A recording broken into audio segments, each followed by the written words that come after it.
Case solve किया है, जो कि एक हमें शुरुआत से पता था इसमें कोई ना कोई एक फ्रेंडली एंट्री जैसा था। एक ये घटना 3 जनवरी की है, जब एक old age 71 years old individual और उनकी वाइफ दोनों का लगभग शाम के 7-8 बजे के करीब उनका कत्ल कर दिया जाता है और रात के 12:50 की ये पीसीआर कॉल होती है।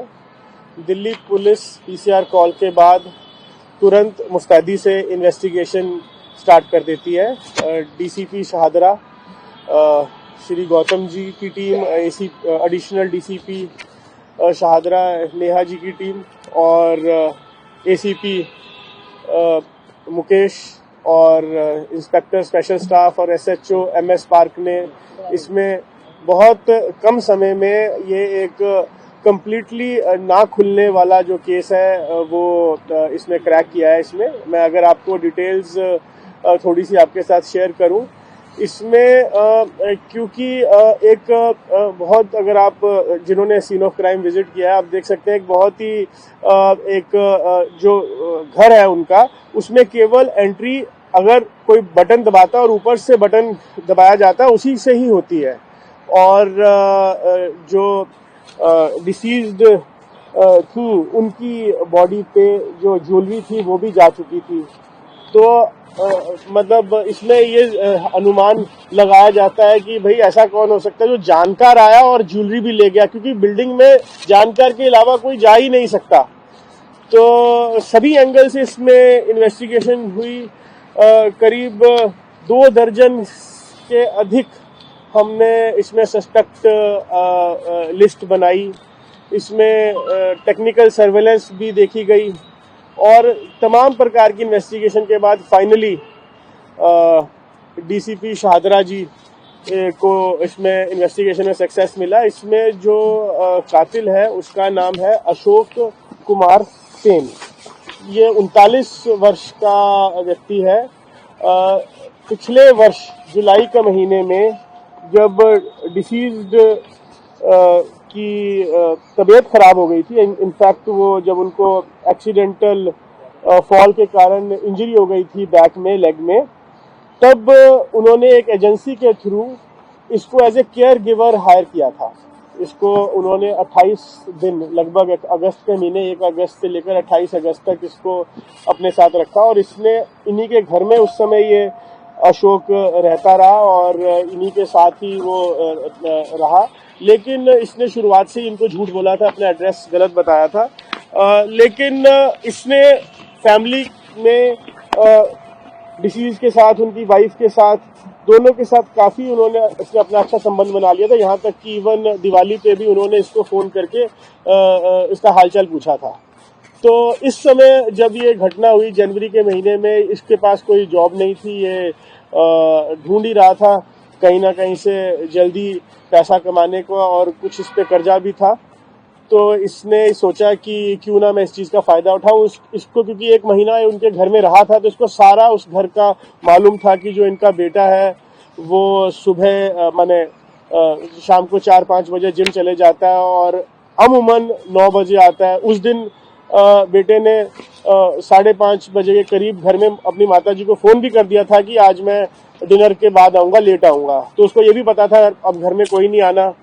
तो ये एक फ्रेंडली एंट्री इसने की और मौका देख के इसने बुजुर्ग दंपत्ति का कत्ल कर दिया और उसके बाद उनके घर से कुछ कैश और कुछ ज्वेलरी चुरा के ले गया।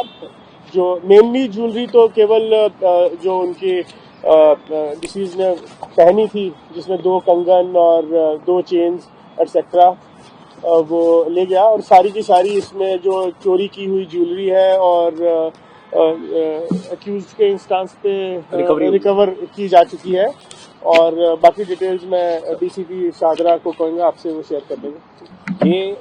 ये जो मर्डर हुआ, ये लगभग हमारी जानकारी और जो हमने एफएसएल की टीम्स आई और जो डॉक्टरी जांच हुई उससे ये मर्डर समवेयर अराउंड 7:30 से 8:30 के बीच का मर्डर है, 3 तारीख को। तो ये व्यक्ति अशोक कुमार सिंह ये नांगलोई में रहता है। ये नांगलोई से 3 तारीख को अपने घर से करीबन 4:30 बजे चला है और 4:30 बजे ये मेट्रो पकड़कर यहाँ पर आया है। शादरा स्टेशन में उतरा है। शादरा स्टेशन से इसने ई रिक्शा पकड़ा है। ई रिक्शा पकड़कर ये लेबर चौक तक आया मंडोली रोड पर, और फिर मंडोली रोड से ये सीधा क्योंकि इसको घर पता था, ये वहाँ पर गया है। सीधा इसने एंट्री ली है 5:50 पर उस घर के अंदर, और क्योंकि फ्रेंडली एंट्री थी, इसको सब जानते थे, तो ये वहाँ रहा है। उनके साथ चाय भी पी है अंदर बैठकर, और फिर करीबन 7:45 के आसपास इसने पहले जो बुजुर्ग लेडी थी जिनका नाम परवेश था, उनकी हत्या करी, और उसके बाद उनके हस्बैंड आए वीरेंद्र, ये शोर शराबा सुनकर उसके बाद उसने वीरेंद्र की हत्या करी। हत्या करने के बाद ये 8:20 के आसपास वहाँ से निकला। इसने सेम रूट फॉलो किया। इसने ई रिक्शा पकड़ा, बट जाते वक्त इसने पहले बस पकड़ी। ये जाते वक्त इसने मेट्रो से नहीं गया, इसने बस पकड़ी। बस पकड़कर ये पहले कमला मार्केट गया। कमला मार्केट से इसने नांगलोई की बस पकड़ी, और वहाँ पीरागढ़ी उतरकर इसने फिर ई रिक्शा से नांगलोई गया वापस। क्या काम कर रहा था, बेरोजगारी कैसे थी? हाँ, ये क्या है, 6 अगस्त से लेके 28 अगस्त तक इनके घर में एज अ केयर टेकर आया था, और इनके घर ही रहता था और केयर टेकिंग करता था। ये जो वीरेंद्र कुमार बंसल थे, इनको चोट लगी हुई थी। इससे पहले फिर उससे ये बता रहे कि अगस्त के बाद से इसके पास कोई भी काम नहीं था। ही वॉज ट्राइंग, बट इसको काम नहीं मिल रहा था। उससे पहले इसने बताया कि ये उससे पहले मॉल में ये एक आउटलेट है, उसमें काम करता था। करीबन 7 साल उसने काम किया उस आउटलेट के अंदर। उससे पहले एक पेंट फैक्ट्री में काम करता था, और उससे पहले ये रिक्शा चलाता था, पेडल रिक्शा। सर, इसकी वेरिफिकेशन नहीं हो रही? नहीं, नहीं, इसका पास्ट रिकॉर्ड में इसकी इन्वॉल्वमेंट कोई भी नहीं है, और जिस एजेंसी से इसको लिया गया था वो एजेंसी भी इनकी पुलिस जांच कराती है, और उसके बाद ही ये केयर टेकिंग के लिए देते हैं। तो कितना कैश था जो ये टेक कर गया था? कैश बहुत ही कम था, 10-10 रुपए के नोट थे, लगभग 500 रुपए भी नहीं होंगे कैश में। बट हाँ, दिमाग में कैसे प्लान आया कि भाई इसी घर को टारगेट करना है?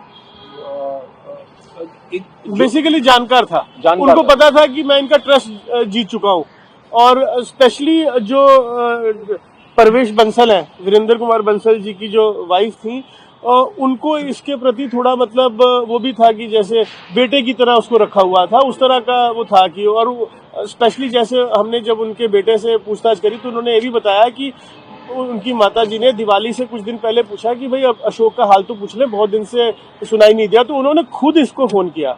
और हमें इन्वेस्टिगेशन इस पे शक और गहरा इसलिए हुआ क्योंकि जब हमारी टीम इसके घर पे पहुंची तो इसकी वाइफ ने बताया कि ये तो राजस्थान में मंदिर गया हुआ है, लेकिन इसके घर से जो मोबाइल फोन मिला, उस मोबाइल फोन में दोनों की, वीरेंद्र कुमार बंसल और उनकी वाइफ की फोटोग्राफ मिली, और वाइफ की फोटोग्राफ में एक उन्होंने हार भी पहना हुआ था, ज्वेलरी जिसमें नजर आ रही थी।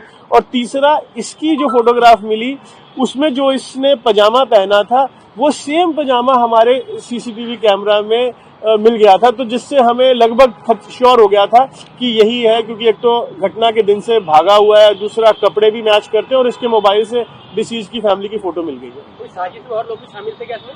नहीं, इसने ये सारे काम को अकेले अंजाम दिया है, और इस साजिश में इसके अलावा कोई दूसरा आदमी इन्वॉल्व नहीं था। सर, जब आप वहाँ पर पहुंचे थे, बंसल के चेहरे पर चोट के हिसाब से किस चीज से प्रहार किया? इसने वीरेंद्र बंसल जी को वहीं, ये कोई हथियार लेकर नहीं गया था, इसने वहीं पर ही उनकी किचन से कुकर उठाया और कुकर उनको मारा था। सर, जो एम्प्लॉइज एजेंसी जिससे हायर करते हैं इस तरह के एम्प्लॉय को, ऐसे केसेस में क्या उनके खिलाफ भी कार्रवाई होती है? अभी हमारी जांच के दायरे में तो सारी चीजें हैं। एक बार देखेंगे कि इस एजेंसी ने इनका वेरिफिकेशन ढंग से कराया था कि नहीं कराया था, वो हमारी जांच के उसमें है। सीन ऑफ क्राइम बता देंगे कैसे कैसे अंजाम दिए? पहले महिला को मारा, पुरुष को मारा, कैसे? मैंने अभी बताया, मैं फिर से बता देता हूँ कि पहले इसने महिला को मारा। महिला की आवाज़ सुनकर जब उनके हस्बैंड आ गए वीरेंद्र जी, फिर इन्होंने वीरेंद्र जी को मारा कुकर से। महिला को इसने हाथ से ही गला दबाकर मारा।